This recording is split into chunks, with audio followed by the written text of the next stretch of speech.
Good morning, students. Welcome to Learners Academy.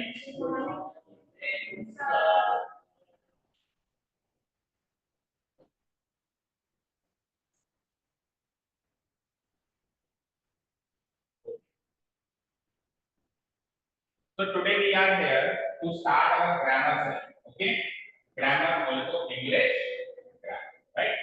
So English grammar session के अंदर हम लोग आपके पॉइंट मतलब टारगेट करेंगे क्लास 10 के टॉपिक और इंटीग्रेटेड टॉपिक को लाइक कुछ और स्टूडेंट्स भी आएंगे या आते हैं तो उनके लिए ध्यान रखना पड़ेगा और कुछ बच्चे हैं जो आपके स्कूल एकेडमिक भी क्रॉस कर चुके हैं लाइक कंपटीशन लेवल के तो वो बच्चे बैठे हैं। ठीक है, तो हमारा टारगेट मेन रहेगा क्लास 10 बट जैसा कि मैंने कहा कि लैंग्वेज को बांध नहीं सकते कि लैंग्वेज को इतनी है तो इतना पढ़ना होगा। ठीक है, बांध नहीं सकते तो हमेशा आप एक स्पेसिफिक सिलेबस नहीं पढ़ा सकते हो, आपको एक दूसरी बातें सीखनी पड़ेगी, इसे सीखनी पड़ेगी। ठीक है, ओके।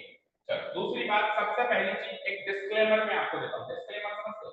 कोई मूवी देखे जा रहे हो डिस्क्लेमर आता है, चेतावनी, वैधानिक चेतावनी। इस कहानी के सभी पात्र काल्पनिक हैं, इसका वास्तविक जिंदगी को कोई लेना देना नहीं है ना, नो एनिमल्स वर हार्म, ये सारे डिस्क्लेमर। तो यहाँ पे डिस्क्लेमर क्या है? यहाँ पे डिस्क्लेमर क्या है, ध्यान से सुनना जो मैं कह रहा हूँ। इंग्लिश ग्रामर हम सीख रहे हैं, क्या सीख रहे हैं? English grammar. ये तो हम सीख रहे हैं, मतलब इसका कोर्स हम स्टार्ट कर रहे हैं। हम इस चीज का कोर्स स्टार्ट नहीं कर रहे हैं। देखना क्या लिख रहा हूं,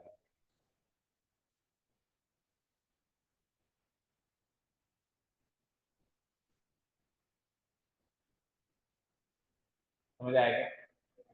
तो कोई बच्चा अगर इंग्लिश स्पीकिंग क्लासेस के लिए यहाँ पे आया तो अभी भी जा सकता है। ठीक है, कई बच्चे मैंने देखा इंग्लिश ग्रामर की मैंने कम से कम 20 बैच चला दिया पिछले 10 साल अलग अलग 10th क्लास के 12th क्लास के लाइव कॉम्पिटिशन। बच्चा कई बार क्या होता है, डेमो क्लास लेने आता है, 5-7 दिन पढ़ लेता है, 8वें नंबर दिन से मम्मी आती है, ये तो अंग्रेजी बोल ही नहीं पा रहा, मैंने अच्छे बोलने के लिए बुलाया नहीं था। हम आपका इंग्लिश ग्रामर का कोर्स कवर करेंगे जो आपके एग्जाम में आएगा, मतलब हमारा एग्जाम को टारगेट करना है, आपको अंग्रेज बनाना नहीं, इंग्लिश। ठीक है, वो बुरा नहीं है, इंग्लिश स्पीकिंग नहीं आनी चाहिए, बट उसके लिए बैच डिजाइन किया गया है, जो भी नोट्स डिजाइन किए गए हैं, it is specifically for exam purpose and not for English speaking purpose. हां, वो एक अलग बात है कि हमारी ग्रामर पे कमांड अच्छी होती जाती है तो हमारी स्पीकिंग ऑटोमेटिकली थोड़ी थोड़ी थोड़ी होती जाती है, वो एक नेचुरल प्रोसेस है, बट मैं गारंटी नहीं है कल को कोई आगे करेगा। It is not an English spoken class, it is an English grammar. Okay, अच्छा दूसरी चीज, इंग्लिश स्पीकिंग क्लास कोई टीचर पढ़ा भी नहीं सकता, पता है क्यों? बिकॉज लैंग्वेज को रूल्स से नहीं बांधा जा सकता। जैसे कि अभी हम लोग राजस्थान में रहते हैं, तो बचपन से राजस्थान सुनते हैं, बोलते हैं, या सपोज करो राजस्थान, हम सब करीब करीब यहाँ पे हिंदी लैंग्वेज को बात नहीं या हिंदू नहीं भी है, इंडिया में रहते हैं, तो जैसे बच्चा बड़ा हुआ, 2 साल 3 साल का हुआ, तो वो हिंदी लैंग्वेज, हिंदी के सेंटेंस बोलना शुरू कर देता है, दुबला दुबला के बोलता है, बोलता तो है, तो उसको क्या किसी ने हिंदी की ग्रामर सिखाई, ये संज्ञा है, ये सर्वनाम है, ये संधि है, ये सब कुछ है, ये सिखाया गया बच्चे को, फिर भी वो तो हिंदी बोल रहा है, फिर भी वो तो हिंदी बोल रहा है। तो हिंदी स्पीकिंग और हिंदी ग्रामर, अब जब वो बोलने लगा तो वो 6-7 में तब उसको पता चला, चलो मैं बोल रहा हूँ, वो तो संज्ञा सर्वनाम है, तो उसको बाद में पता चला। सो इंग्लिश बोलना या कोई भी लैंग्वेज बोलना, हिंदी बोलना तभी आ सकता है जब अपन बोलने की कोशिश करेंगे या कुछ माहौल में। अब उसने हिंदी सुनी और बोलने की कोशिश, मैंने टूटी फूटी बोली, धीरे धीरे फ्लुएंसी आती है। तो अगर आपको इंग्लिश स्पीकिंग का कमांड चाहिए तो आप क्या करेंगे, इंग्लिश एनवायरनमेंट में रहेंगे। लाइक फॉर एग्जांपल हम आईपीएल देखते हैं, हिंदी कमेंट में लगा सकते हैं, उससे पहले आपका होता है कि आपका खाना सुनिए, सुनो ना यार, इंग्लिश कमेंट्री सुनो ना, सुनोगे तो ही सीखोगे। लाइक हमको देखनी है बैटमैन या सपोज करो हमको देखनी है स्पाइडरमैन, स्पाइडरमैन मूवी देखनी है हमको, हम उसका इंडिकेटर लगा देते हैं, आप इंडिकेटर चलाओ तो सही, सीन्स जो चल रहे हैं उनसे सोचना शुरू तो करो एक बार कि क्या सीन चल रहा है, क्या बोल रहा है, बोलना शुरू करेंगे, सोचना शुरू करेंगे, सुनना शुरू करेंगे, उसी से ही स्पीकिंग इंप्रूव होगी नतीजा। एक क्लासिक एग्जांपल है इंग्लैंड में, इंग्लैंड से आएगा, अंग्रेजी कहां से आई है? इंग्लैंड में एक भिखारी भी इंग्लिश बोलता है, वहाँ पे हिंदी लैंग्वेज ही वही है, वो बीच भी अंग्रेजी में मानता है, उसका मतलब वो इंटेलिजेंट आदमी। अच्छा ऐसे बात माना जो इंग्लिश आपको इंटेलिजेंट है, इंग्लिश बोल रहा है, तो वहां तो भिखारी भी बोल रहा है, तो क्या वो इंटेलिजेंट है ना? ना। अब वो जब इधर आते हैं तो वो दूसरा हिंदी बोल रहा है, वो ऐसे सोचता है और हम ऐसे सोचते हैं, लेकिन वो ऐसे नहीं सोचते कि इंटेलिजेंट है, हम बेवकूफ हैं। तो इंग्लिश बोलने वाला इंटेलिजेंट ऐसा किसने कहा यार? तो इंग्लिश वातावरण में रहा है, उसने कोशिश कर ली और खुद धीरे धीरे उसके माहौल में डलती है। तो इंग्लिश स्पीकिंग कैसे आ सकती है? इंग्लिश वाले माहौल में रहने से आ सकती है। आप मूवीज देखते हो या जो भी देखते हो, आप इंग्लिश में देखना शुरू, ठीक है? हो सकता है पहली मूवी बिल्कुल ऊपर से चले जाए तो समझ नहीं आए, दूसरी में पूरा पूरा समझ आए, तीसरी में थोड़ा बहुत हो रहा है, चौथी में थोड़ा बहुत हो रहा है, 10 20 50 मूवी देख ली तो कम से कम समझना तो आ जाएगा। और फिर बात आती है बोलने की, तो बोलना भी तभी सीख सकते हैं जब बोलना शुरू करें। आप मम्मी को बोलो तो सही कि please give me my uniform, हम बोलेंगे बढ़िया है अंग्रेजी में, है ना?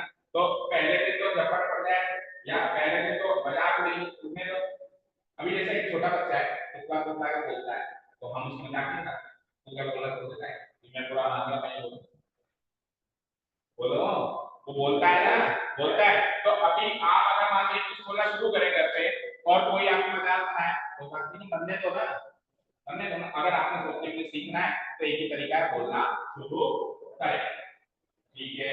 तो डिस्क्लेमर तो ये है, it's not an English speaking class, it is an English grammar class. English speaking के लिए अलग एफर्ट्स लगाने होते हैं, अलग माहौल होता है, अलग एक स्ट्रक्चर होता है। ओके, हम कभी चलाएंगे तो आपको बता देंगे, है ना? उसका एक अलग स्ट्रक्चर डिजाइन करना होता है। ओके, चलिए अब सुनिए यहाँ पे, अब आइए मुद्दे पे बेटा, क्या देख रहे हो आप? टॉपिक पढ़ो। जैसा कि मैंने कहा स्पीकिंग की बात नहीं करेंगे, हम रिटर्न की बात करेंगे एग्जाम पॉइंट ऑफ व्यू से, क्योंकि आप सबका रिटर्न पेपर होगा, ओरल पेपर नहीं होगा, है ना? सो रिटर्न इंग्लिश लैंग्वेज में हम कोई भी भाषा सीखते हैं ना बेटा, तो उसको स्टार्ट तो कहीं ना कहीं से करना होता है कि कहाँ से शुरू हुई। भाई हमने सेंटेंस लिखा तो सेंटेंस के अंदर वर्ड्स है, वर्ड्स के अंदर क्या है? लेटर्स है। तो इकाई, छोटी से छोटी इकाई क्या है अंग्रेजी भाषा की, उसको एक चार्ट के थ्रू हम पढ़े, ठीक है?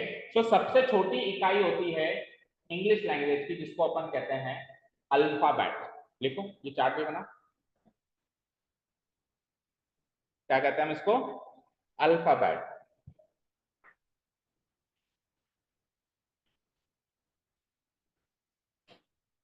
एक सेपरेट नोटबुक बनानी होगी बाद में आपको, अभी तो चाहे आज तो रफ में कर लो, ठीक है? अगर आप ज्वाइन करेंगे अच्छे से तो एक सेपरेट नोटबुक बनानी। बोलो क्या कहते हैं? अल्फाबेट, ठीक है? अब ब्रैकेट में एक चीज लिखी हुई है बेटा, लेटर। अब बताओ अल्फाबेट का मतलब क्या होता है, लेटर्स का मतलब क्या होता है? क्या दोनों सेम हैं, अलग अलग हैं? अलग अलग है तो क्या डिफरेंस है? बताओ, जो भी जानते हो, जैसा भी पता है बताओ, क्योंकि जब तक हम नहीं बताएंगे तब तक आपका जो अंदर कचरा भरा हुआ है वो क्लीन नहीं होगा, है ना? हमारी जो मिसअंडरस्टैंडिंग है वो क्लीन नहीं होगी। तो अल्फाबेट या लेटर्स का मतलब क्या होता है? सुना है कभी ये words? A B C D. तो ए बी सी डी जो आपने कहा वो अल्फाबेट है या लेटर्स है या दोनों है? वो अल्फाबेट है, तो लेटर्स क्या है? जो लेटर, लेटर से क्या? बोलो बोलो बोलो। तो वर्ड है ना बेटा, तो वर्ड है। ओके, हाँ बेटा आप कुछ बोलना चाहते हैं? सबसे छोटी इकाई लेटर है कि अल्फाबेट है? दोनों में डिफरेंस बताओ, चलो छोड़ो। Question is what is the difference between alphabet and letters? आपको ये पता है कि अल्फाबेट एबीसीडी होता है, ओके फाइन। एबीसीडी तक ही होता है, ए से लेके जेड तक क्या होता है? ये अल्फाबेट होता है। लेटर्स क्या होता है नहीं पता। अच्छा चलो मुझे एक चीज बताओ, एक क्वेश्चन पूछता हूँ, उससे सब चीज क्लियर हो जाएगी। सब कुछ लोग सोच के बताना, सबको पता होगा इसका आंसर। इंग्लिश लैंग्वेज में, अंग्रेजी भाषा में कितने अल्फाबेट होते हैं? कितने अल्फाबेट होते हैं? कितने होते हैं? 26। वहां से लेके कहां तक? सो ए से लेकर जेड तक 26 अल्फाबेट्स होते हैं, ऐसा आपका कहना है? सही कहना है? मतलब ऐसा ही कहना है आपका? सही या पूरा गलत तो भी बताऊंगा मैं। कहना तो यही है ना सबका कि ए टू जेड मिलाकर कितने अल्फाबेट्स होते हैं? 26 अल्फाबेट्स होते हैं। मैं कहूंगा सरासर गलत, सरासर बकवास। अब कोई कह देगा सर 52 कर दो, छोटी एबीसीडी और बड़ी एबीसीडी, नहीं ऐसे मत कर देना है। वो बात, वो पॉइंट ऑफ व्यू से नहीं कह रहा हूं मैं छोटी बड़ी। सो इंग्लिश लैंग्वेज में 26 अल्फाबेट्स नहीं हो सकते, 26 लेटर्स होते। अब सुनना, हर एक लैंग्वेज में एक ही अल्फाबेट होता है। क्या कहा मैंने? हर एक लैंग्वेज में ये 26 लेटर्स है। ये 26 क्या है?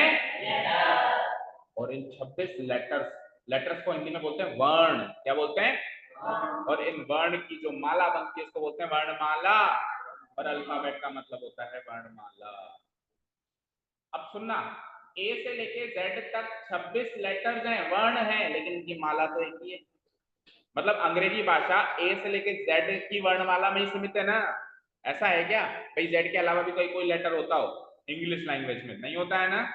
ठीक है, तो ए से लेके जेड तक लेटर्स होते हैं। क्या होते हैं? और उन लेटर्स का एक ग्रुप बनाते, एक माला बनाते, उसको बोलते हैं अल्फाबेट। उसको क्या बोलते हैं? तो इंग्लिश की तो एक ही अल्फाबेट हुई, ए टू जेड, माला तो एक ही हुई ना। हाँ बताओ।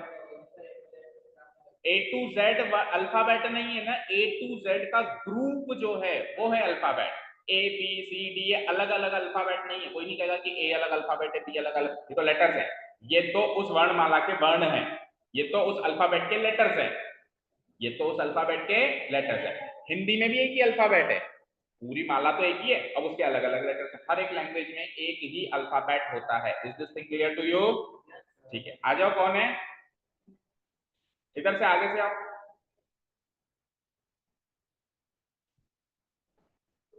आपकी कौन सी क्लास?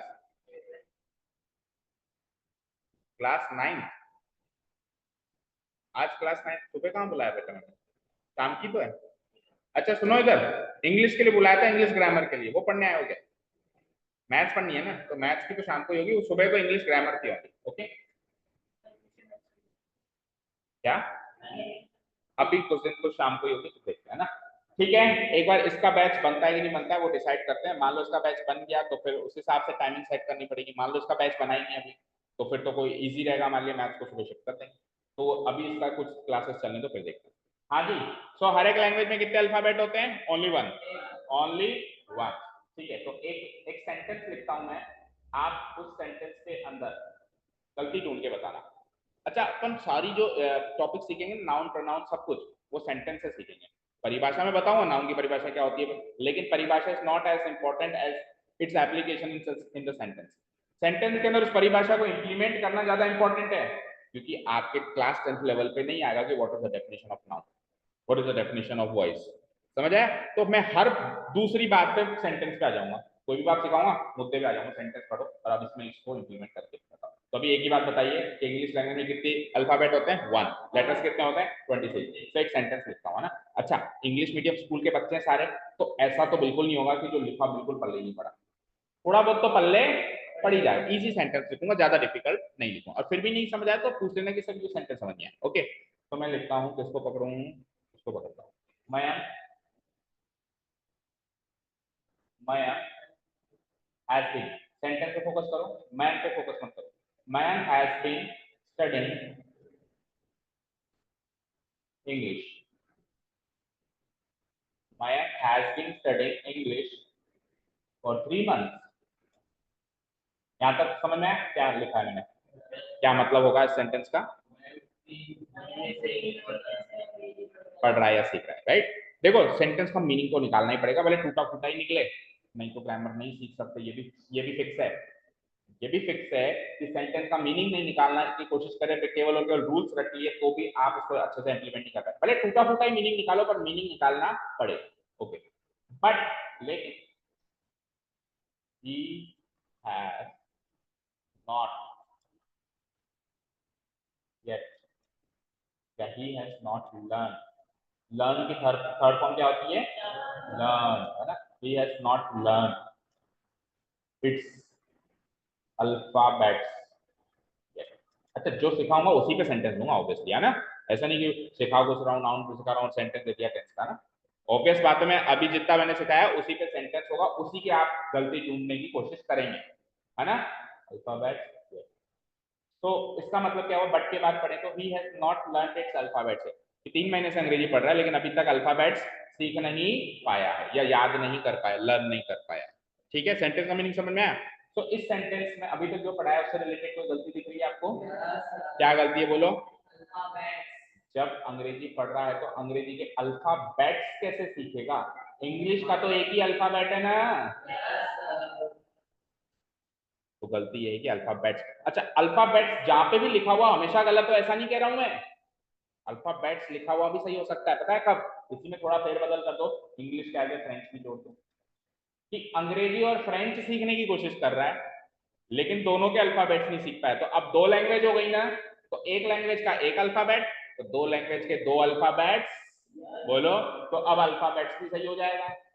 भाई ऐसा नहीं कह रहा हूं कि लिखा हुआ हमेशा ही गलत होता है, इसलिए हो सकता है आपको मीनिंग पकड़ना है, एक लैंग्वेज से एक अल्फाबेट, लेकिन अगर मैंने एक से ज्यादा लैंग्वेज यूज कर ली तो फिर एक से ज्यादा वर्णमाला भी हो सकती है, वर्णमालाएं, 2 भाषा में तो 2 वर्णमालाएं होंगी, समझ गए क्या? मैंने क्या कहा, when I am teaching you the knowledge of alphabet, you will not ask question about them.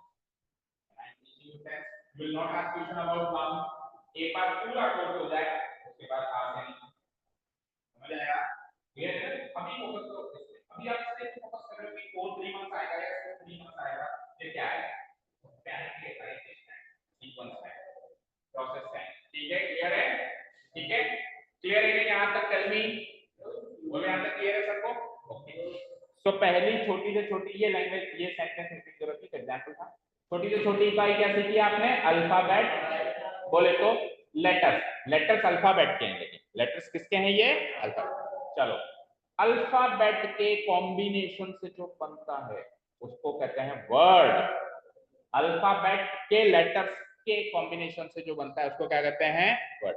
जैसे ए एक लेटर है, पी एक लेटर है, एल एक लेटर है और ई एक लेटर है, मैंने इनके कॉम्बिनेशन से एक वर्ड बनाना चाहा तो मैंने लिख दिया ए, पी को मैंने 2 बार लिख लिया, एल ई, तो वर्ड क्या बन गया? एप्पल। वर्ड क्या बन गया? एप्पल। समझ गए? क्लियर है? सो लेटर्स के कॉम्बिनेशन से या उनके समावेश से जो चीज बनती है उसको कहते हैं शब्द, हिंदी में, इंग्लिश में वर्ड। इंग्लिश में क्या कहते हैं? वर्ड। क्लियर है क्या? क्लियर है क्या? अच्छा, अब वर्ड की जनरली 2 बातें पूछी जाती है, आपके स्कूल में बोला जाता होगा, एक तो होता है वर्ड का मीनिंग, तो एक होती है वर्ड की स्पेलिंग। कई बच्चे इन दोनों को इंटरचेंज करके यूज करते हैं, मतलब मीनिंग को तो कहते हैं स्पेलिंग और स्पेलिंग को कहते हैं मीनिंग। अच्छा, मीनिंग का मतलब क्या हुआ?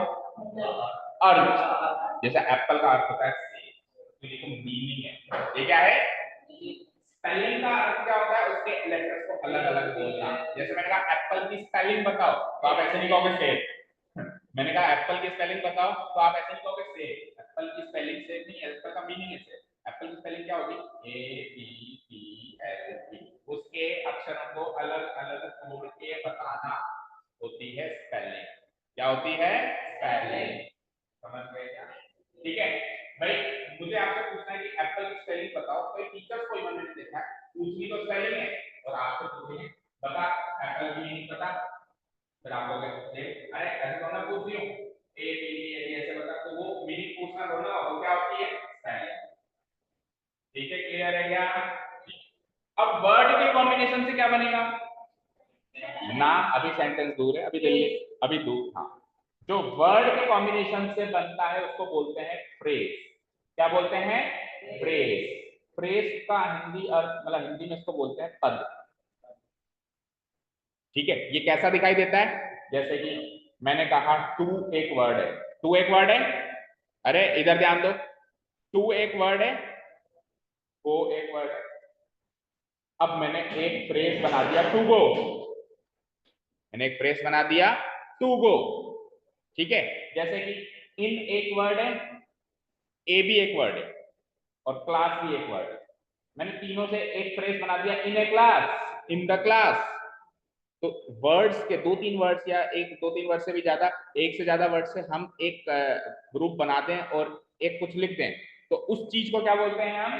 फ्रेज बोलते हैं। लेकिन ये सेंटेंस नहीं है। जैसे इन एक क्लास को सेंटेंस होना क्लास में, ये कोई वाक्य थोड़ा बना, ये कोई वाक्य थोड़ा बना, ये केवल एक पद है, तो क्या बोलते हैं? फ्रेज। बोले ऐसा कोई डाउट? हाँ क्या? He speaks is a sentence, बिल्कुल sentence है। अभी सर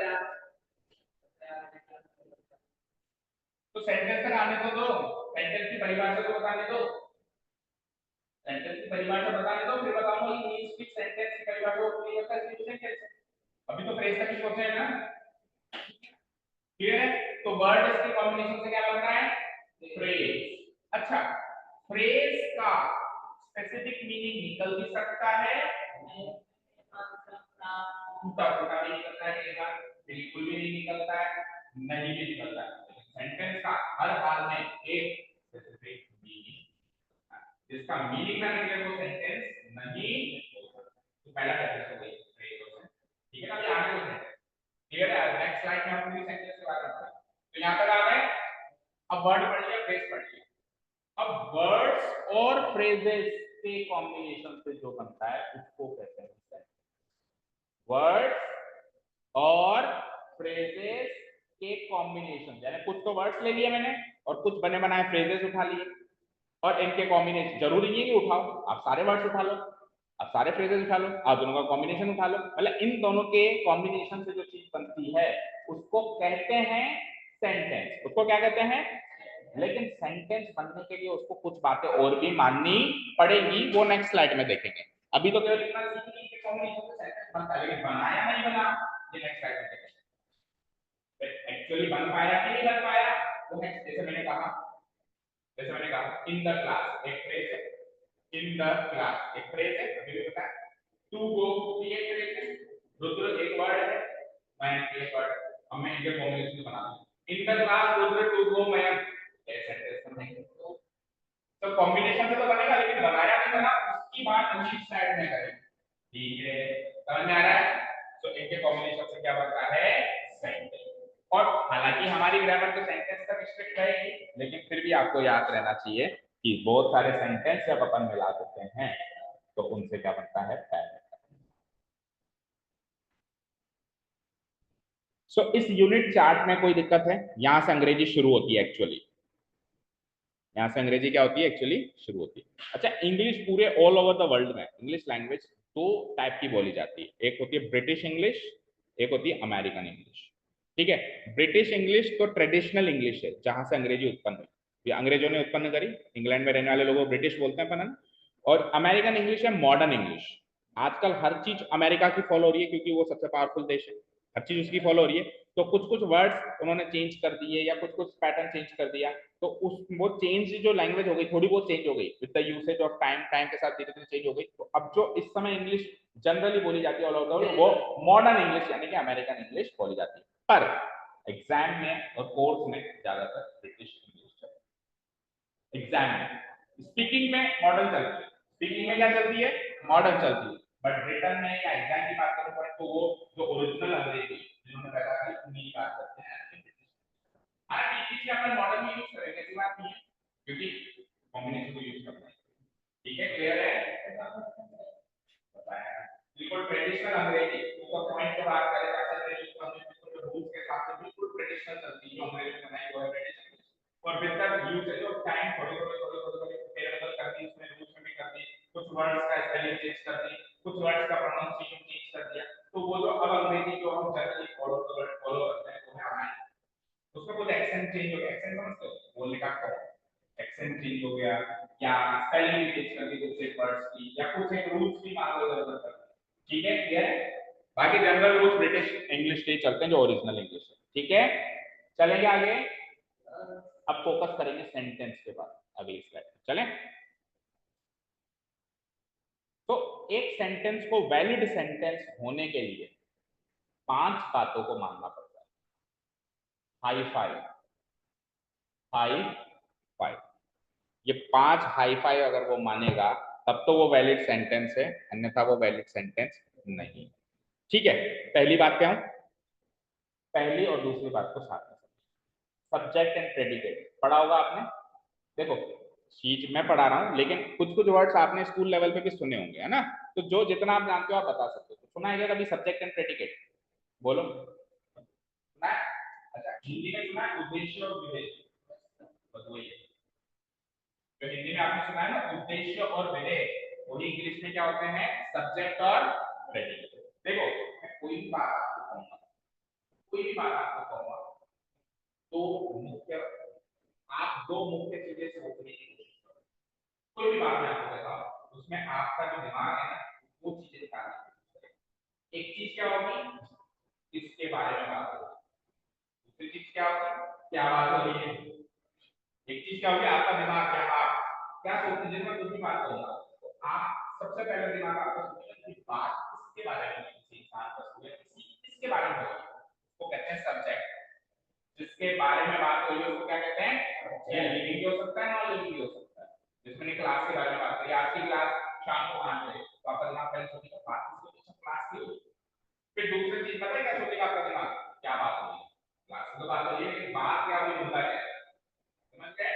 तो प्रेडिकेट क्या होता है, क्या बात हो रही है, सब्जेक्ट क्या होता है, किसकी बात हो रही है। तो हर एक वैलिड सेंटेंस में सब्जेक्ट और प्रेडिकेट होना वैलिड करने के लिए, किसकी बात हो रही है वो वहां पे देखो इंफॉर्मेशन मिलनी चाहिए, किसकी बात हो रही है, क्या बात हो रही है, उसकी इंफॉर्मेशन भी मिलनी चाहिए। देखो शॉर्ट में लिखा हुआ है कि सब्जेक्ट का मतलब है व्हाट इज इट अबाउट, और प्रेडिकेट का मतलब है व्हाट हैपेंड, बात क्या है, ऊपर है। इस शॉर्ट में भाई डेफिनेशन ना समझ के अपन ऐसे इसके सामने नोटेशन डाल दूंगा तो पता चल जाएगा कि सब्जेक्ट ये होता है, प्रेडिकेट। सब्जेक्ट क्या होता है, व्हाट इज इट अबाउट, किसके बारे में बात हो रही है। एंड प्रेडिकेट क्या होता है, what happened. Generally subject noun होता है, इसमें क्या करते हैं नाउन, जनरली काम है। अब कहां कहां चेंजेस होंगे धीरे धीरे अपन आगे बढ़ते हैं। सब्जेक्ट का काम जनरली कौन करता है, नाउन। अब जैसे नाउन की जगह प्रोनाउन दिया जाएगा तो वो धीरे धीरे हम आगे बढ़ेंगे, पर जनरली हम क्या कहेंगे, सब्जेक्ट कौन होता है, नाउन होता है। और सब्जेक्ट क्या होता है, जिसके बारे में बात होती है। और प्रेडिकेट क्या होता है, सब्जेक्ट के बारे में क्या बात होती है, उस सब्जेक्ट के बारे में एक्चुअली बात क्या हो रही है, वो क्या होता है, प्रेडिकेट। तो हर एक वैलिड सेंटेंस में दो चीजें होनी चाहिए, सब्जेक्ट और प्रेडिकेट। तीसरी चीज सुनो, अभी मैंने आपको बताया था, जैसे मैंने एक सेंटेंस कहा था इन द क्लास टू वो, मैं समझ आया। तो sentence must make sense. Sense का मतलब क्या होता है, अर्थ निकलना चाहिए। हर एक सेंटेंस का एक वैलिड अर्थ निकलना चाहिए, जो फ्रेज का नहीं है। फ्रेज के ऊपर पाबंदी नहीं है, फ्रेज को जैसे कॉम्बिनेशन ऑफ वर्ड्स है, कॉम्बिनेशन ऑफ वर्ड्स है, बट सेंटेंस में सेंस निकलना चाहिए। ठीक है, अच्छा आपको पता है सेंटेंस एक वर्ड का भी हो सकता है, सेंटेंस एक वर्ड का भी हो सकता है। इनका सेट ये एक सेंटेंस, ठीक है, ये चार तरह के सेंटेंस उसमें आएगा ना। तो सेंटेंस एक से ज्यादा वर्ड का लंबा चौड़ा होता है, तो फिक्स नहीं होगा। ये पांच बातें होनी चाहिए, तो सेंटेंस अर्थ निकलना चाहिए, सब्जेक्ट होना चाहिए, प्रेडिकेट होना चाहिए। अच्छा डायरेक्टली इनडायरेक्टली दोनों तरीके से हो सकता है। कई बार सब्जेक्ट साफ साफ दिखाई देता है किसके बारे में बात होगी, कई बार हम सुन के पहचान जाते हैं, इनडायरेक्टली पता चल जाता है, तो उसमें भी सब्जेक्ट है, उसमें भी सब्जेक्ट है। ठीक है, फोर्थ एंड फिफ्थ कुछ फॉर्मेलिटीज है, मतलब डेफिनेशन में तरीके से तीसरे पॉइंट तक बता दिए। फोर्थ एंड फिफ्थ एक सेंटेंस को वैलिड बनाने की कुछ फॉर्मेलिटी क्या है, कोई भी सेंटेंस हमेशा कैपिटल लेटर से शुरू होना चाहिए। कैपिटल एंड स्मॉल दो लेटर्स होते हैं ना हमारे अल्फाबेट में, तो कोई भी सेंटेंस की स्टार्टिंग कहां से होनी चाहिए। अब इतना तो हम करते ही हैं ना, बचपन से अंग्रेजी माध्यम स्कूल में पढ़ रहे हैं, तो उसमें हम कैपिटल लेटर से सेंटेंस को स्टार्ट करते हैं। तो अच्छा फिर सर क्या केवल पहला लेटर ही कैपिटल लेटर होगा, बीच में कुछ नहीं हो सकता? बीच में भी कुछ वर्ड्स आते हैं जो कैपिटल लेटर से स्टार्ट होते हैं, वो पता है कौन से होते हैं, प्रॉपर नाउन। कैसे होते हैं वो, अभी हम नाउन स्टार्ट करेंगे कल की क्लास में, तो आपको बताएंगे प्रॉपर नाउन क्या होता है। प्रॉपर नाउन क्या होता है, किसी भी विशेष व्यक्ति का नाम। जैसे मैंने कहा आपका नाम क्या बेटा, लक्षित, तो मैंने कहा लक्षित, तो लक्षित एक प्रॉपर एक व्यक्ति का नाम हो गया। तो अगर मैं कोई भी सेंटेंस लिख रहा हूं तो उसमें अगर मैं लक्षित वर्ड को यूज करूंगा तो मैं लक्षित का पहला लेटर एल कैपिटल, क्योंकि प्रॉपर नाउन चाहे शुरुआत में हो चाहे बीच में हो कहीं भी हो कैपिटल। जैसे Jaipur, I am going to Jaipur, तो मैं आई को कैपिटल से लिखूंगा क्योंकि पहले लेटर पहला वर्ड है ना, उसका भी पहला लेटर। और जयपुर में इसलिए कैपिटल लेटर से स्टार्ट करूंगा क्योंकि वो क्या है, तो कैपिटल लेटर से स्टार्ट होंगे एक तो सेंटेंस ही कैपिटल लेटर से स्टार्ट होगा, पहले वर्ड का पहला लेटर कैपिटल होगा और उस सेंटेंस के बीच में कहीं प्रॉपर नाउन आ जाए तो उसको क्या करेंगे। ये एक फॉर्मेलिटी हो गई। और लास्ट फॉर्मेलिटी है हम नाउन का एक क्लासिफिकेशन है प्रॉपर। नाउन 5 प्रकार के होंगे, उसमें से एक प्रकार है प्रॉपर। आएगा कल की क्लास से स्टार्ट होगा, पहली क्लास में अपन क्लासिफिकेशन ऑफ नाउन ही पढ़े। आज केवल जनरल स्ट्रक्चर पढ़ने वाले हैं सेंटेंस। ठीक है, ठीक है ना? Okay. Fifth is punctuation. Punctuation मतलब क्या होता है? सेंटेंस का भाव। सेंटेंस का भाव देखो, जैसे सपोज करो मैंने आपको बोला मैम खड़ा हो जाए, तो आपको पता चला कि गुस्सा है, आपको पता चला मुझे आपको क्या पता चला मैं रिक्वेस्ट कर रहा हूँ, आपको क्या पता चला मैं रिक्वेस्ट कर रहा हूँ। तो ओरल लैंग्वेज में तो जो भाव होते हैं वो टोन से पता चल जाते हैं, फेशियल एक्सप्रेशन में हाव भाव से पता चल जाता है। अब रिटन लैंग्वेज में मुझे गुस्सा दिखाना है या रिक्वेस्ट दिखानी है तो क्या मैं कह सकता हूँ? मैं बोलूंगा मैं स्टैंड अप अपना फुल स्टॉप को ऐसे गाढ़ा अपनी पेज फाड़ दूं तो आपको पता चले कि ये जो सेंटेंस अब लिखा था सबने गुस्से में लिखा था। तो इसीलिए वो हाव भाव बताने के लिए पंक्चुएशन मार्क्स का यूज किया जाता है। किसका यूज किया जाता है? वो कैसे होते हैं? Comma, inverted comma, question mark, exclamatory mark, comma, full stop, ये सब क्या होते हैं? Punctuation marks. तो ये भी सेंटेंस के अंदर होने चाहिए। ठीक है ना? ये क्या है? कॉमा। ये क्या है? कॉमा। इसको क्या बोलते हैं? Full stop. इसको क्या बोलते हैं? Inverted comma. क्या बोलते हैं? तो इन्वर्टेड कॉमा। ये क्या है? Question mark. Question mark. और ये क्या है? एक्सक्लेमेटरी। जैसे कई बार कहता है, कई बार क्या अपने से बोलते हैं इंडिया में पूछ गई तो सामने वाला कहता है पूछ रहा है बता रहा है। कई बार नहीं पता चलता कि सामने वाला को बता रहा है ये बात या हमसे पूछ रहा है ना? तो अपन भी पूछ लीजिए क्या अरे मैं पूछ रहा हूँ, मेरे को बताइए मैं जीत गई या नहीं जीत गई। तो अब रिटर्न लैंग्वेज में कैसे पता चलेगा कि मैं पूछ रहा हूँ या बता रहा हूँ? क्वेश्चन मार्क आ गया तो पूछ रहा हूँ, फुल स्टॉप आ गया तो बता रहा हूँ। तो पंक्चुएशन मार्क्स भी नेसेसरी है सेंटेंस की वैलिडिटी को कंप्लीट करने।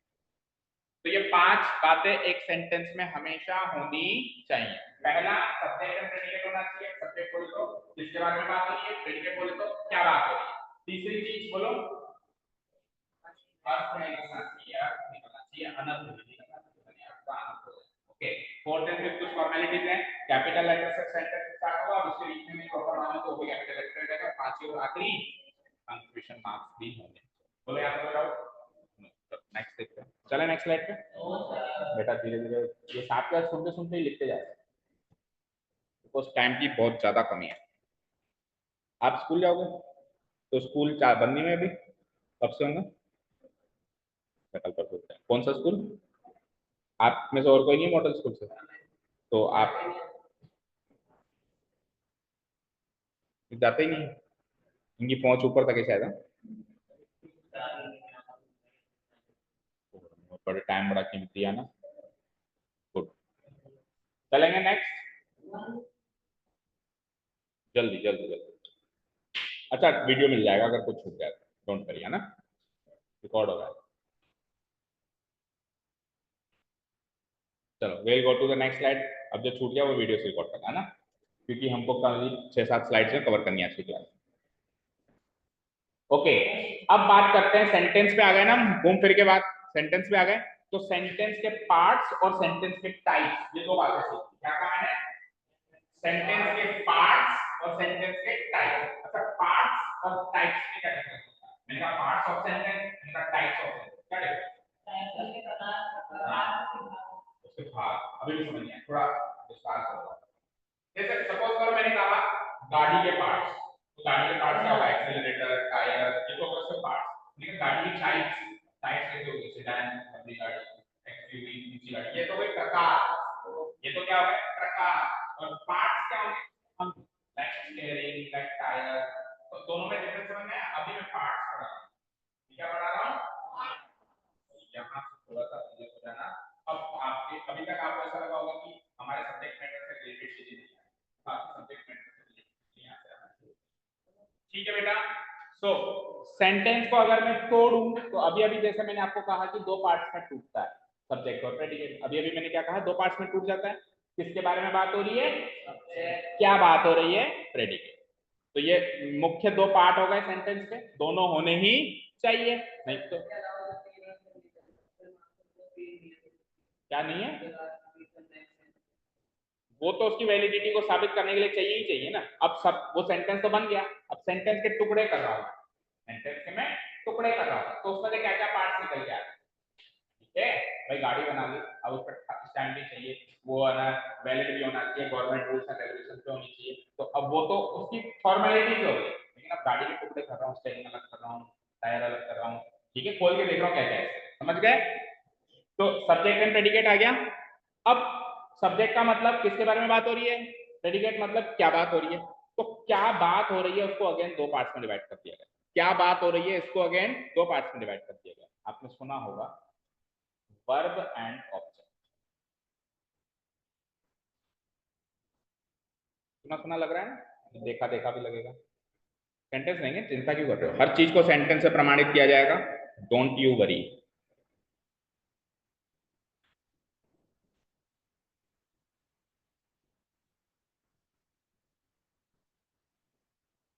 देखिए यहां तक, तो कल तक सेंटेंस के पार्ट्स थे सब्जेक्ट प्लस प्रेडिकेट, राइट। लेकिन अब प्रेडिकेट को तोड़ दिया ना मैंने, तो अब आप अरे अब आप याद रखना कि सब्जेक्ट प्लस प्रेडिकेट होता है, लेकिन अब मेन क्लासिफिकेशन या पार्ट्स क्या हो गए सेंटेंस के, subject plus verb plus object. बताओ हो गए कि नहीं हो गए। अब सेंटेंस को तोड़ेंगे तो क्या मिलेगा, subject plus verb plus object, subject plus verb plus object. Verb का मतलब होता है क्रिया, क्या काम हुआ वहां पे क्या काम हुआ। ऑब्जेक्ट का मतलब होता है काम जो हुआ उसका प्रभाव किस पर पड़ा। जैसे आप हिंदी में पढ़ते होंगे कर्ता ने कर्म को, नहीं इतना ही सोचो अभी, कर्ता ने कर्म को, तो इंग्लिश में होता है सब्जेक्ट ने ऑब्जेक्ट को, उसको छोड़ो ना, कहा ना मैंने अभी तक यहीं पे सीमित रखो। तो इंग्लिश में क्या होता है, सब्जेक्ट ने ऑब्जेक्ट को, यानी वहां पे जो कर्ता होता है वो जनरली यहाँ पे सब्जेक्ट होता है, और वहां पे जो कर्म होता है उसको यहाँ पे इंग्लिश में हम कह देते हैं ऑब्जेक्ट। कोई भी काम हुआ तो उसका प्रभाव किस पर पड़ा वो होता है ऑब्जेक्ट। काम किसने किया, सब्जेक्ट ने, क्या काम किया, वर्ब, काम हो गया। अब काम होने का उसका इफेक्ट किस पर आया, इफेक्ट किस पर आया वो हो जाएगा मेरा ऑब्जेक्ट। जैसे कि टाइगर ने राम को, या राम ने टाइगर को मारा, तो Ram is the subject, tiger is the object, और एक्शन क्या हुआ, मारने का, किलिंग करने का। ठीक है, अब ये हम सेंटेंस देंगे, क्लियर है क्या यहां तक। अब सुनो ध्यान से बेटा, ये ऑब्जेक्ट कोई जरूरी थोड़ा ना कि हमेशा ही मिले, ये तो मिलेगा ही मिलेगा, ये तो मिलेगा ही मिलेगा। ये दो बातें तो एसेंशियल है, ये दो बातें तो एसेंशियल है, काम करने वाला वहां होना चाहिए और काम क्या हुआ ये भी पता होना चाहिए। लेकिन प्रभाव किस पर पड़ा ये कई बार दिखाई भी देता है और कई बार नहीं भी दिखाई देता है। यानी मैं बात कर रहा हूं ऑब्जेक्ट के सब्स्टिट्यूट्स क्या है, क्या बात कर रहा हूं मैं, सब्स्टिट्यूट्स का मतलब ऑब्जेक्ट का स्थान कौन कौन ले सकता है। तो ऑब्जेक्ट की जगह पे दो चीजें और हैं जो आ सकती हैं, एक को बोला जाता है कॉम्प्लीमेंट, एक को बोला जाता है एडवर्ब। ये ऑब्जेक्ट की जगह पर आ सकती हैं, तीनों का भी मैं सेंटेंस दे रहा हूं। अच्छा, और ये जो एडवर्ब हैं ये भी तीन प्रकार के होते हैं, adverb of time, adverb of place and adverb of manner. ये एडवर्ब के टाइप्स है, इतना बनाओ फिर हम चलते हैं सेंटेंस। ये एडवर्ब के टाइप्स है, राइट। अब अपन सीधा सेंटेंस पे आएंगे, जो भी बातें हमने कही with the help of sentence हम सीखेंगे।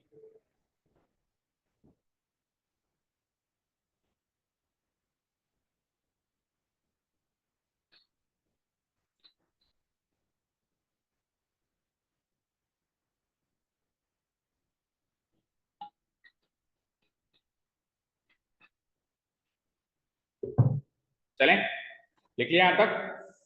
अब मैं एक सेंटेंस दे रहा हूं, ध्यान से देखिए। तो कल तक हम ये जानते थे कि सेंटेंस का स्ट्रक्चर ये होता है, कल तक हम ये जानते थे कि सेंटेंस का स्ट्रक्चर क्या होता है, सब्जेक्ट प्लस वर्ब प्लस। लेकिन आज हमसे कोई पूछेगा तो हम कहेंगे सेंटेंस के तीन तरह के स्ट्रक्चर्स हो सकते हैं। कितनी तरह के, पहला स्ट्रक्चर होता है subject plus verb plus object, जो मैं कह रहा था अभी। दूसरा स्ट्रक्चर होता है subject plus verb plus complement. तीसरा स्ट्रक्चर होता है, अब सर ये दो चीजें नई क्या हैं। So with the help of example सीखते हैं और फिर बताता हूँ ये क्या है।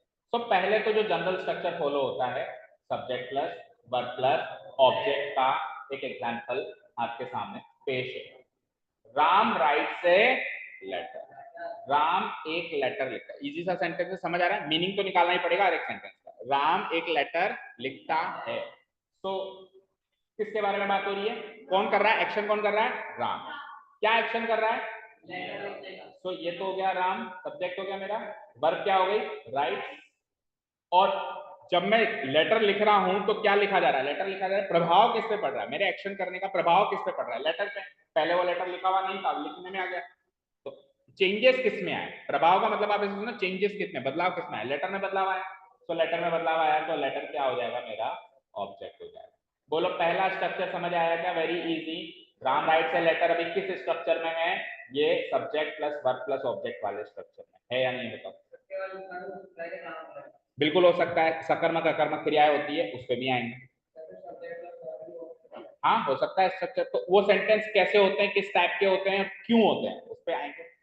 अभी जनरलाइज करते हैं चीजों को कि जनरली क्या होता है कि सेंटेंस का structure subject plus verb plus object होता है। ठीक है, सकर्मक अकर्मक हिंदी में पढ़ा होगा आपने। जैसे पक्षी उड़ रहा है तो उसका प्रभाव थोड़ा ना किसी पे पड़ रहा है, तो पक्षी उड़ रहा है एक अकर्मक क्रिया है। बर्ड्स फ्लाई, इसमें ऑब्जेक्ट नहीं है तो नहीं है। ठीक है, okay. He speaks, Ram rights, ये सब अकर्मक क्रियाएं, ट्रांजिटिव इंट्रांजिटिव वर्ड्स आएंगे, वर्ब्स आएंगे। ठीक है, यहाँ तक क्लियर है? बोलो यहाँ तक क्लियर है? अच्छा, अब सेकंड स्ट्रक्चर की बात करूंगा मैं। क्या है सेकंड स्ट्रक्चर? अब कॉम्प्लीमेंट का मतलब होता है, क्या आपने सुना? फिर मैं सेंटेंस दे रहा हूँ, उपाधि। जैसे सपोज करो कई बार आपको कोई कहता है यार रुद्राज अच्छा लग रहा है, तो आप क्या कहोगे? Thanks for the compliment. कहते हो नहीं कहते हो? तो करीब करीब उसी से रिलेटेड है, उपाधि दे रहा है आपको, अच्छे होने की उपाधि दे रहा है। अब सुनना sentence, Ram is a doctor, Ram is a doctor. अब सुनना ध्यान से, किसके बारे में बात हो रही है? अब इंग्लिश में कुछ होना भी एक क्रिया होती है। क्या कहा मैंने? कुछ होना भी एक, जैसे राम एक डॉक्टर है तो कोई क्या इसमें क्रिया क्या है? तो काम तो वाई नहीं कर, इसमें क्रिया ही, ऐसा कोई सेंटेंस नहीं हो सकता दुनिया में इंग्लिश का, इंग्लिश सेंटेंस बात कर रहा हूं जिसमें क्रिया। हर एक सेंटेंस में वर्ब तो दिखाई देगी ही देगी, और सब्जेक्ट भी होगा, कई बार सब्जेक्ट इनडायरेक्टली या छुपा हुआ होता है, बट क्रिया आपको दिखाई देगी ही। तो अब कई बार हमको लगता है कि सर इसमें क्रिया नहीं है, इसमें ये चीज जो दिख रहा है क्रिया है, कुछ होना भी क्रिया है। जैसे राम डॉक्टर है ना, तो राम का डॉक्टर होना भी यहाँ पे क्लियर हुई हो? बोलो। तो राम तो हो गया मेरा सब्जेक्ट, इज हो गई मेरी। अब राम ने कोई एक्शन किया है क्या जिसका प्रभाव डॉक्टर पे पड़ा? राम ने यहाँ पे इस सेंटेंस में कोई एक्शन किया क्या जिसका प्रभाव डॉक्टर पे पड़ा? तो डॉक्टर ऑब्जेक्ट, क्योंकि ऑब्जेक्ट क्या होता है? जिस पर प्रभाव पड़े। तो डॉक्टर पे कोई प्रभाव पड़ रहा है क्या? तो डॉक्टर ऑब्जेक्ट नहीं है, बल्कि डॉक्टर राम की उपाधि है। तो इसमें ये डॉक्टर वर्ड क्या है? कॉम्प्लीमेंट। तो ऑब्जेक्ट की जगह कॉम्प्लीमेंट भी आ सकता है, समझ रहे हो? और जनरली जब जब ऑब्जेक्ट की जगह कॉम्प्लीमेंट आता है तब तब यहाँ पे जो वर्ब यूज होती है उसको कहते हैं बी वर्ब। कॉम्प्लीमेंट वाले सेंटेंस में जनरली वर्ब जो यूज होती है उसको क्या कहते हैं? Be verb. क्या होती है वो be verb? Is, am, are, was, were. ठीक है, ठीक है, यानी कि बी वर्ब यूज हो रही है तो पूरे पूरे चांसेस है कि अगली चीज ऑब्जेक्ट नहीं है, कॉम्प्लीमेंट है। तो एक शॉर्ट ट्रिक याद रख सकते हो, जब बी वर्ब यूज हो रही है तो आपके पास पूरे पूरे चांसेस है कि अगली चीज क्या है? कॉम्प्लीमेंट है, ऑब्जेक्ट नहीं। ठीक है, यहां तक क्लियर है? अब सुनना ध्यान, यहां तक क्लियर है? अब एडवर्ब वाली बात बोलने से पहले एक इंपॉर्टेंट बात, कई बार क्या होता है एग्जाम में हमसे पूछा जाता है, अलग अलग लेवल के एग्जाम्स में हो सकता है 10th बोर्ड पे पूछा जाए कि ये जो अंडरलाइन फ्रेज है ये क्या है? फ्रेज। ये क्या है? कॉम्बिनेशन ऑफ वर्ड से तो फ्रेज हो गया, अभी भी सीखा था अपन ने। ये जो अंडरलाइन फ्रेज है ये ऑब्जेक्ट है या कॉम्प्लीमेंट, ऐसा आपसे पूछा। अब अभी तो आपको पता है, लेकिन हम कैसे जल्दी से पता लगाएं? शॉर्ट ट्रिक है क्या सर कोई? जल्दी से पता लगा लेंगे ऑब्जेक्ट, क्योंकि आप उस लेवल पे सोचते हो ना, अच्छा डॉक्टर पे प्रभाव पड़ा नहीं पड़ा, पड़ा तो है नहीं पड़ा, तो कंफ्यूज भी हो जाते हो और टाइम भी लगता है। तो हम जल्दी से बिल्कुल एक छोटी सी ट्रिक बताऊंगा, बिल्कुल एक छोटी सी ट्रिक बताऊंगा, आप मुश्किल से 1 या 2 सेकंड में पता लगा लेंगे कि ये ऑब्जेक्ट है ना। ऑब्जेक्ट और कॉम्प्लीमेंट का डिफरेंस एक सेंटेंस में पता है। ठीक है, ध्यान से सुनना। यहाँ पे जो लेटर है वो राम है क्या? जो राम है वो लेटर है क्या? यहाँ पे राम डॉक्टर है क्या? और डॉक्टर राम है क्या? डिफरेंस आपके सामने। अगली बात तो ये खुद ही है अगला जो वर्ड लिखा हुआ है वो खुद ही है। यानी कि सब्जेक्ट और कॉम्प्लीमेंट दो अलग अलग व्यक्ति या वस्तु ना हो, एक ही व्यक्ति या वस्तु। और यहाँ पे सब्जेक्ट और ऑब्जेक्ट जब होगा तो वो दो अलग अलग व्यक्ति या वस्तु होंगे। समझ आया क्या? तो बस आपको जस्ट ये चेक करना है कि वर्ब के बाद वाली चीज जो है उस सब्जेक्ट से भिन्न है, अलग है या वही है। अगर वो वही है तब वो कॉम्प्लीमेंट है, और अगर वो अलग है तो ऑब्जेक्ट। समझ आया क्या? फटाफट से देख लो यार, डॉक्टर कौन है? राम। राम कौन है? डॉक्टर। इधर लेटर राम है या राम लेटर है, प्लेस की बात नहीं तो अलग रखो, इसका प्रभाव पड़ता है। क्लियर है क्या? चलिए अब लास्ट क्वेश्चन पे एडवर्ब। अब किसी सेंटेंस में ना तो ऑब्जेक्ट मिलता है ना ही कॉम्प्लीमेंट मिलता है, क्या मिलता है? एडवर्ब। और एडवर्ब कितने तरीके का हो सकता है? Time place. एडवर्ब में सेपरेट चैप्टर आएगा पूरा, अभी शॉर्ट में सीखना है। तो मैं एडवर्ब ऑफ प्लेस की बात कर रहा हूं, है ना? एडवर्ब ऑफ प्लेस का सेंटेंस देखो। तीन तरह के एडवर्ब होते हैं generally, adverb of time, adverb of place, adverb of manner. Adverb का मतलब होता है, हिंदी में बोलते हैं इसको क्रिया विशेषण। रुद्र मुझसे बात करो। एडवर्ब को हिंदी में हम क्या बोलते हैं? क्रिया विशेषण। ये क्या करता है? क्रिया जो हो रही है, एक्शन जो हो रही है, उसकी खासियत बता रहा है कि एक्शन कहाँ हो रहा है, एक्शन कब हुआ या कब होने वाला है, एक्शन कैसे हुआ। Adverb of time, adverb of manner, adverb of place. तो अभी मैं प्लेस वाले का एक एग्जांपल देता हूँ। सेंटेंस देखना, जैसे मैंने लिखा Ram is on the roof. क्या है? Ram is on the roof. क्या मतलब है इसका? छत के नीचे नहीं, छत पर है। छत के नीचे तो सारे ही हम। राम छत पर है, लेकिन ठीक है, राम छत पर है। तो देखो किसके बारे में बात हो रही है? राम के बारे में बात हो रही है। सब्जेक्ट, कुछ होना भी क्रिया होती है, तो इस यहाँ पे क्रिया हो गई। अब सुनना ध्यान से, राम कुछ एक्शन कर रहा है क्या जिसका प्रभाव छत पे पड़ रहा है? अच्छा, राम और छत एक है या अलग अलग है? तो अगर ये एक होते तो कॉम्प्लीमेंट कह देता, अगर छत पे प्रभाव पड़ता तो ऑब्जेक्ट कह देता।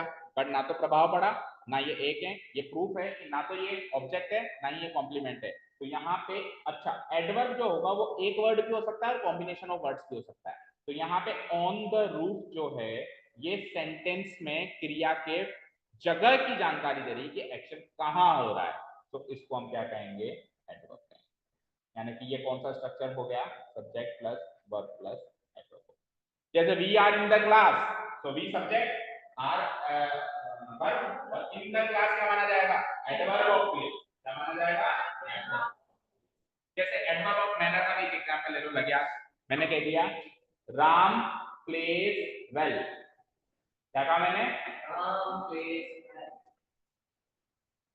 अब राम सब्जेक्ट, प्लेस उसका वर्ब जो एक्शन हुआ, वेल मतलब होता है अच्छा खेलना, है ना? तो राम अच्छा खेलता है, तो ये वेल जो है ये राम थोड़ी ना है। राम अच्छा है ऐसा थोड़ा कह रहा हूं मैं, राम अच्छा नहीं है पर वो खेलता अच्छा है। दोनों सेंटेंस में डिफरेंस है। अगर मैं लिखूं ना राम इज वेल, ना ध्यान से, वैसे राम इज वेल थोड़ा गलत है कहना, राम इज गुड कहना ज्यादा अच्छा है। पर चलो एक बार डिफरेंस हो जाएगा, नहीं तो मैं एक बार वैल्यू लिख देता हूँ, राम इज वेल।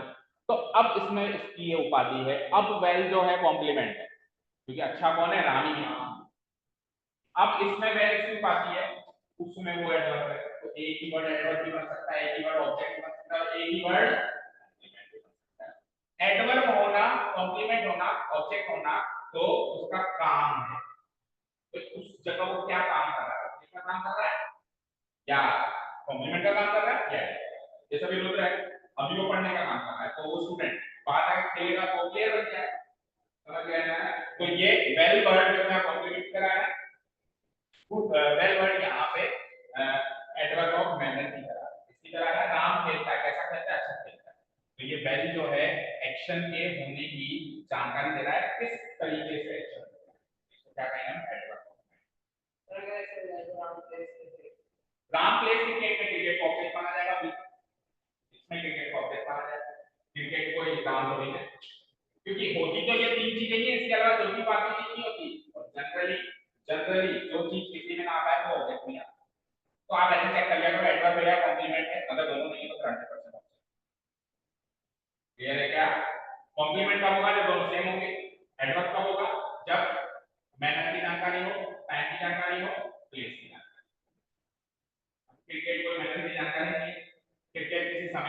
नहीं, क्रिकेट किसी जगह नहीं जाना।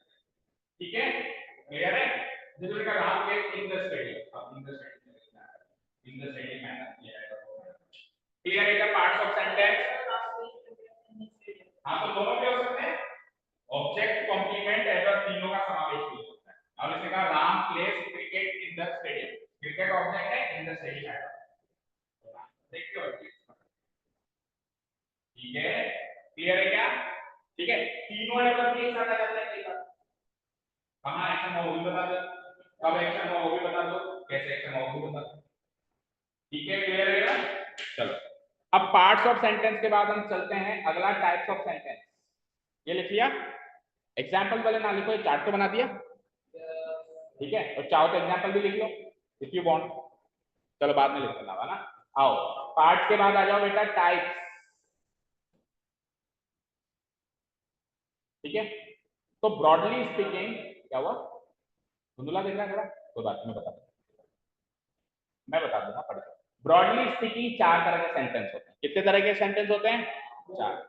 चार ब्रॉडली स्पीकिंग चार तरह के सेंटेंस है हमारे जो स्क्रीन पे लिखा। अब पहला क्या है? डिक्लेरेटिव, दूसरा क्या है? इंटरोगेटिव, तीसरा क्या है? इंपेरेटिव, चौथा क्या है? एक्सक्लेमेटरी। इन शॉर्ट में चारों की आपको डिफरेंस बता देता हूं, फिर एक एक चीज सबकी नोट हम रीड आउट करते हैं और पढ़ते हैं। देखो डिक्लेरेटिव, डिक्लेरेटिव का मतलब है डिक्लेयर करना। डिक्लेयर करना मतलब कुछ इंफॉर्मेशन, मैं आपको कोई इंफॉर्मेशन दे रहा हूं, मतलब मैं कोई बात कही उससे आप तक कोई सूचना प्राप्त हुई या इन्फॉर्म हुआ किसी तरीके से, वो सेंटेंस क्या करते हैं। इसमें का बच्चों कल की क्लास चालू, आप तक कोई सूचना पहुंची ना, पहुंची ना? मैंने कहा बच्चों कल की क्लास नहीं, तो ठीक है एग्जांपल है, मैंने कहा बच्चों मैं टीचर हूं, तो अब यही सूचना है। तो ये सारे सेंटेंस क्या है? डिक्लेरेटिव और जनरली हम डिफरेंट सेंटेंस बोलते हैं, करीब करीब डिक्लेरेटिव इंटरोगेटिव है ना। ठीक है, डिक्लेरेटिव मतलब सूचना देना, डिक्लेयर करना, इंटरोगेटिव मतलब सूचना लेना। डिक्लेरेटिव मतलब सूचना देना, डिक्लेयर करना, इंटरोगेटिव मतलब सूचना लेना। मैं कल की क्लास कब है, अब मैं कुछ बता नहीं रहा हूं आपको, मैं इंफॉर्मेशन लेना चाहता हूं, वो क्या होता है? इंपेरेटिव क्या होता है? जिसमें कुछ कमांड या रिक्वेस्ट होती है। अब वैसे तो इसकी डेफिनेशन है कमांड और रिक्वेस्ट वर्ड्स से अपन डिफाइन कर देते हैं इसको, लेकिन इसमें और कुछ भाव भी हो सकते हैं। जैसे मैंने कहा कि मैं जाके फैन ऑफ करो या फैन ऑन करो, ठीक है, लेट्स से मैंने कहा कि मैं जाके फैन ऑन कर रहा हूं, तो मैंने कोई सूचना नहीं दी, मैं मैंने कमांड, तो उस सेंटेंस को क्या कहते हैं? इम्पेरेटिव, तो हिंदी में कहते हैं आदेशात्मक वाक्य। क्या बोलते हैं? इसको बोलते हैं घोषणात्मक वाक्य, घोषणा करना, इसको बोलते हैं प्रश्नात्मक वाक्य, इसको बोलते हैं आदेशात्मक, और उसको क्या बोलते हैं? अरे हिंदी में इसमें आदेश होता है। एक्सक्लेमेटरी में आप भाव बताते हैं, कमांड का भाव बताते हैं, पूरे हम मैच जीत गए, हाय मेरी बिजली मर गई, है ना, इस तरीके के। इसमें दुख व्यक्त हो, ठीक है, इसमें दुख व्यक्त हो, इसमें खुशी व्यक्त हो, इसमें सरप्राइज, वाह यार क्या कुछ शॉट है, सरप्राइज, है ना। तो ऐसे जो सेंटेंस होंगे वो एक्स्ट्रा। तो चार तरह के सेंटेंस क्लियर है? अरे लिख लेना बात में, पहले सुनो इधर, लिख लेना, वीडियो मिल जाएगा अंदर वीडियो का। सुनो अब इसके कुछ कुछ फीचर समझो। डेक्लेरेटिव का पहला फीचर टेल्स समथिंग, कुछ बताता है, जैसा कि मैंने आपको कहा था इंफॉर्मेशन देता है। एंड्स विद अ पीरियड, अब मैंने कहा था ना ब्रिटिश इंग्लिश और अमेरिकन इंग्लिश, तो ब्रिटिश इंग्लिश में फुल स्टॉप को फुल स्टॉप कहते हैं, अमेरिकन इंग्लिश में नया वर्ड निकाल के कहते हैं हां पीरियड, एंड्स विद ए।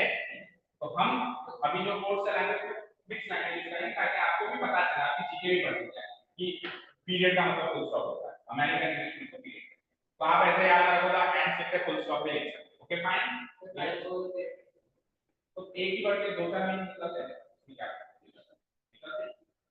ठीक है, क्लियर है? सो देखो आई लाइक स्कूल, तो मैं इंफॉर्मेशन दे रहा हूं, मुझे स्कूल पसंद है। ही हैज अ डॉग, उसके पास एक डॉग है, मैं इंफॉर्मेशन दे रहा हूं, तो डिक्लेरेटिव सेंटेंस हो गया। अगर ये डिक्लेरेटिव है मुझे एंडिंग फुल स्टॉप से करनी पड़ेगी। इसके फीचर्स हो गए, इधर आओ। इंटरोगेटिव में आस्क अ क्वेश्चन, क्वेश्चन पूछना, और एंडिंग कहां होगी? क्वेश्चन मार्क पे, ends with A question mark, जैसे कि डू यू लाइक जिम, आपको जिम पसंद है, व्हाट टाइम इज इट, अभी क्या समय है, पूछ रहा हूं मैं, और एंडिंग कहां पे हुई है? क्वेश्चन मार्क, ठीक है। चलो थर्ड वाला देखो, इम्पेरेटिव, ये दो चीज समझ में आ गई, बताओ। इंपेरेटिव जैसा कि मैंने अभी कहा, अब जनरली आपको दो ही पढ़ाए जाते हैं, डेक्लेरेटिव इंपेरेटिव, है ना, जबकि चार हो, ठीक है। इंपेरेटिव का मतलब क्या होता है? अच्छा, अब जब अपन जैसे जैसे नरेशन पढ़ेंगे, वॉइस पढ़ेंगे, तो उसमें भी अपन चारों तरह के सेंटेंस कवर करेंगे। अपन डेक्लेरेटिव के भी रूल सीखेंगे, इंटरोगेटिव के भी सीखेंगे, इंपेरेटिव के भी सीखेंगे और एक्सक्लेमेटरी के भी सीखेंगे। जो भी चीज पढ़ेंगे चारों सेंटेंस के हिसाब से पढ़ेंगे। इंपेरेटिव सेंटेंस में कोई डायरेक्शन देना, कोई कमांड देना, निर्देश देना या आज्ञा देना, ठीक है। और इसको भी पीरियड यानी कि वही फुल स्टॉप से एंड किया जाता है। जैसे कि put the dishes away, in dishes को वहां रख दो, तो कमांड है, ठीक है। क्लीन अप योर टॉयज, अपने खिलौनों को साफ करो, तो ये भी एक कमांड है। समझ गए इंपेरेटिव। और एक्सक्लेमेटरी जैसा कि मैंने कहा, शोज स्ट्रॉन्ग फीलिंग्स, कोई फीलिंग्स, कोई भाव बताना, है ना। तो उस अच्छा, इसका एंडिंग किससे होती है? एक्सक्लेमेटरी, ठीक है। ऐसे कॉपी पेस्ट मत कर देना, ये यहाँ से वहां से भी बना दो आप, है ना, ठीक है। ये केवल आपको थोड़ा अट्रैक्टिव लगे और चीज समझ में आ जाए, बात इतनी केवल। जैसे आई लव इट, मुझे ये बहुत पसंद आया, तो अब अगर मैं केवल फुल स्टॉप दे दूं, तो इसका मतलब होगा मैं केवल इन्फॉर्मेशन बता रहा हूं, मुझे पसंद आया, इतना कोई खास पसंद नहीं आया, हाँ मुझे पसंद आया। लेकिन मैंने एक्सक्लेमेटरी मार्क बता दिया, तो फिर अब मैं आपको एक स्ट्रॉन्ग फीलिंग के हिसाब से बता रहा हूँ, मुझे तो बड़ा ही पसंद आया, ठीक है। दिस इज ग्रेट, ये तो बहुत अच्छी बात है, दिस इज ग्रेट। तो आपको बहुत स्ट्रॉन्ग फीलिंग शो करनी है, तो आप एक्सक्लेमेटरी मार्क लगा दो, पता चल जाएगा ये एक्सक्लेमेटरी। अगर आई लव क्रिकेट आप जनरल बता रहे हो और फीलिंग के साथ बता रहे हो, तो हो जाएगा। आप इंफॉर्मेशन दे रहे हो I love cricket, full stop करो, डेक्लेरेटिव सेंटेंस मान जाएगा, स्ट्रॉन्ग फीलिंग बता रहे हो, ठीक है ना। आप चाहते हो कि मैं बोलूं ना, तो सामने वाले को पता चले कि क्रिकेट के लिए दीवाना है, इस भाव से आप बताना चाहते हो उसको इंफॉर्मेशन, तो फिर आप एक्सक्लेमेटरी।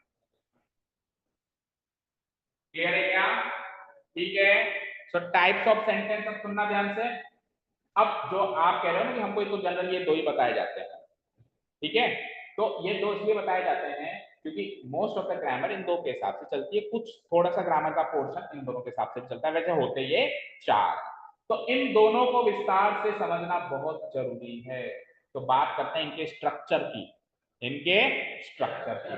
तो डेक्लेरेटिव सेंटेंस का स्ट्रक्चर कैसा होता है? डेक्लेरेटिव, इंटरोगेटिव, इन दोनों के स्ट्रक्चर को हम ध्यान से देखेंगे। तो डेक्लेरेटिव सेंटेंस का स्ट्रक्चर कैसा होता है देखेंगे ध्यान से। सबसे पहले सब्जेक्ट आएगा, और फिर जो वर्ब आती थी वो एक वर्ब भी आ सकती है, सिंपली वर्ब भी आ सकती है, और वो टूट के हेल्पिंग वर्ब और मेन वर्ब भी हो सकती है। वैसे तो अपन ने क्या सीखा, सब्जेक्ट प्लस वर्ब। अब वो वर्ब सिंगली वर्ब भी हो सकती है, और वो टूट के दो वर्ब्स में भी टूट सकती है। क्या? हेल्पिंग वर्ब, एचवी मतलब हेल्पिंग वर्ब, और एमवी मतलब मेन वर्ब। उसके बाद फिर ऑब्जेक्ट आता है, subject plus verb plus object, और एंडिंग अभी अभी मैंने बताई किससे होती है, फुल स्टॉप से होती है। क्लियर है क्या इसका स्ट्रक्चर? अभी सेंटेंस दे दूं एक, अभी बताते हैं, एक सेंटेंस दे दूं। ठीक, देखो, मेन वर्ब तो होती है सेंटेंस की मुख्य वर्ब, जो मुख्य एक्शन को बता रही है, एक्शन क्या हुआ, और सेंटेंस के रूल्स के हिसाब से इसको जो मदद करने आई है वो होती है हेल्पिंग वर्ब। तो हेल्पिंग वर्ब तभी आएगी जब मेन वर्ब आ रही हो, अगर मेन वर्ब नहीं है तो हेल्पिंग वर्ब आ नहीं सकती, क्योंकि हेल्पिंग वर्ब का काम क्या है, मेन वर्ब को सपोर्ट करना, मेन वर्ब को हेल्प करना। जैसे कि सेंटेंस है, राम इज प्लेइंग फुटबॉल, तो राम सब्जेक्ट। अब राम फुटबॉल खेल रहा है, लेकिन राम इसी समय फुटबॉल खेल रहा है, तो कुछ स्पेसिफिक बात बताने के लिए प्लेइंग के आगे ये वर्ब आई, तो ये इसको हेल्प करने के लिए आई है, ये इसको हेल्प करने के लिए आई है। तो मेन वर्ब तो क्या है, मुख्य काम क्या हुआ, खेलने का, लेकिन कुछ स्पेसिफिक बात बतानी थी कि अभी खेल रहा है, अभी ही खेल रहा है, एग्जैक्ट इस समय वो खेल ही रहा है, जाके देख लो। तो उस ये जो इज आई है, ये बात बताने के लिए आई, तो इसलिए इसको क्या कहेंगे हम, हेल्पिंग वर्ब। क्या खेल रहा है, फुटबॉल, और फुल स्टॉप आ गया, चेक करो। तो स्ट्रक्चर समझ में आया? डेक्लेरेटिव सेंटेंस का स्ट्रक्चर बोलो, subject plus helping verb plus main verb plus object. अच्छा, ऑब्जेक्ट की जगह कॉम्प्लीमेंट और एडवर्ब आ सकता है, बार-बार नहीं करना। जनरली अपन याद रखते हैं सब्जेक्ट प्लस ऑब्जेक्ट, लेकिन अभी मैंने बताया ना तीन बार हो सकती है, subject plus object, subject plus complement, subject plus adverb, या इन सबका कॉम्बिनेशन, ठीक है। बार-बार पढ़ना लिखना एक बार लिखा मैंने ऑब्जेक्ट है, बट आपको अंदर से पता होना चाहिए कि ऑब्जेक्ट को रिप्लेस सब्स्टिट्यूट कौन कौन कर सकता है, कॉम्प्लीमेंट या फिर डन। नहीं आ सकती, कभी भी नहीं आ सकती। अच्छा, एक सेंटेंस में कितनी हेल्पिंग वर्ब और कितनी मेन वर्ब हो सकती है? सबसे राइट साइड वाली हमेशा मेन वर्ब होती है, बाकी जितनी भी वर्ब सारी सबको हेल्प करती है, ये सारी सारी। जैसे दूसरा सेंटेंस सबसे राइट साइड वाली क्या होती है? मेन। अब जैसे दो है तो दोनों में से राइट साइड में कौन सी? ये है ना राइट में, ये लेफ्ट में। सो ये तो हो गई मेन वर्ब और ये हो गई हेल्पिंग वर्ब। ठीक है। अच्छा मुझे बताओ, अभी जो मैंने लिखी थी Ram is a doctor, sentence लिखा था अभी पिछली शीट पे, इसमें बताओ कौन है? मतलब ये डेक्लरेटिव सेंटेंस है, तो इसको इस स्ट्रक्चर के हिसाब से तोड़ के बता सकते हो आप? तोड़ो। यस। अच्छा जी, कहाँ है मेन वर्ब?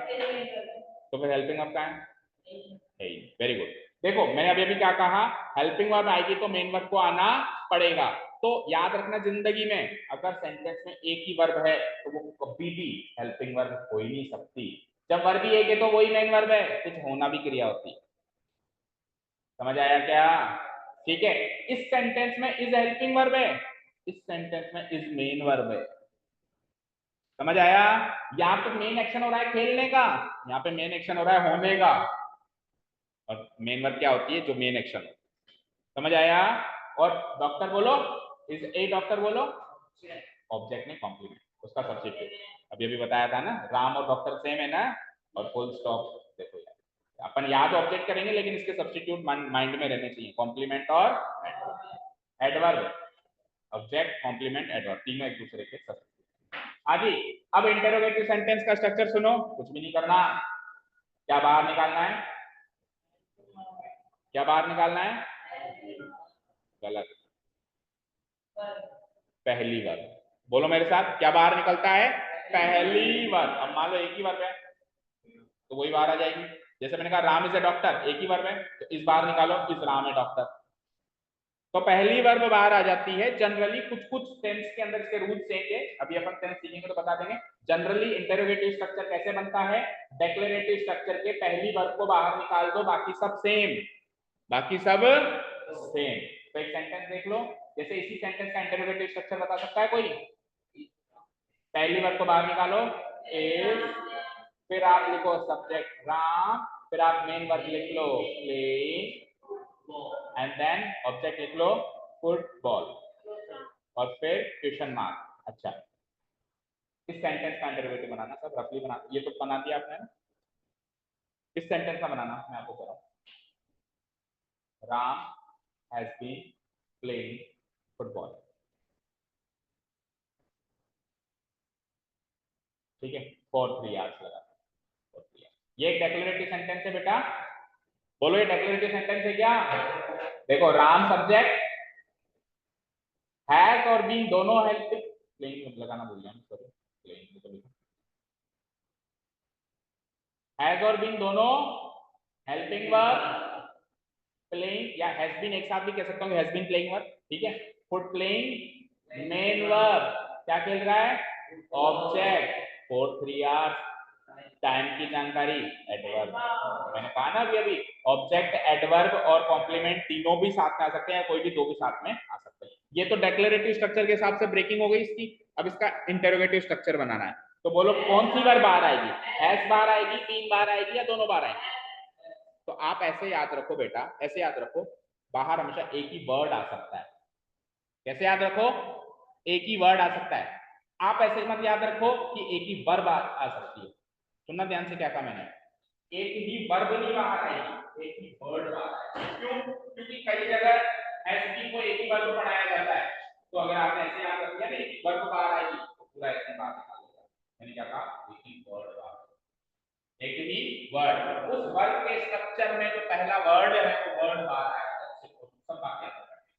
ठीक है, तो पहला वर्ड कौन सा दिखा मुझे? Has, has Ram been playing और एंड सो ऑन, सारा का सारा बीन प्लेइंग फुटबॉल। बाकी सब में कुछ चेंजेस होगा ही, एडवर्ब जैसे आ रहा है वैसे वैसे आएगा, फॉर और 3 आवर्स। ठीक है, क्लियर? ठीक है, ओके। चलो अब ये लास्ट स्लाइड है आज की क्लास की। जो भी अपन कहते हैं या जो भी सेंटेंस में अपने को चीजें दिखाई देती हैं, सब्जेक्ट हो, वर्ब हो, ऑब्जेक्ट हो, वो 8 प्रकार से ब्रेक होती है। उनको कहते हैं पार्ट्स ऑफ स्पीच। क्या कहते हैं उनको? We use different types of words in the language. एक लैंग्वेज में अलग अलग शब्द यूज करते हैं और उनको एक स्पेसिफिक ऑर्डर में रखते हैं ताकि मीनिंग निकल सके। उन सारे शब्दों को, मतलब कोई भी शब्द उठा लो तो उन 8 में से कोई होगा, उन 8 से बाहर नहीं जा सकता। ठीक है, तो उनको हम क्या कहते हैं? Parts of speech. वो पार्ट्स ऑफ स्पीच के नाम लिख देता हूं मैं। सबसे पहले आता है पार्ट्स ऑफ, इंग्लिश में पार्ट्स ऑफ स्पीच की संख्या क्या होती है? 8। Noun, pronoun, adjective, verb, adverb, preposition, conjunction, interjection. That's it. हम कोई भी सेंटेंस बोल लें, आपके मुंह से इंग्लिश का कोई भी वैलिड सेंटेंस निकलेगा, उसमें जो भी शब्द रखे हुए हैं इन 8 में से कुछ ना कुछ होंगे। उसमें नाउन हो सकता है, प्रोनाउन हो सकता है, एडजेक्टिव हो सकता है, एडवर्ब हो सकता है, वर्ब हो सकता है, कंजंक्शन हो सकता है, प्रीपोजिशन हो सकता है, इंटरजेक्शन हो सकता है।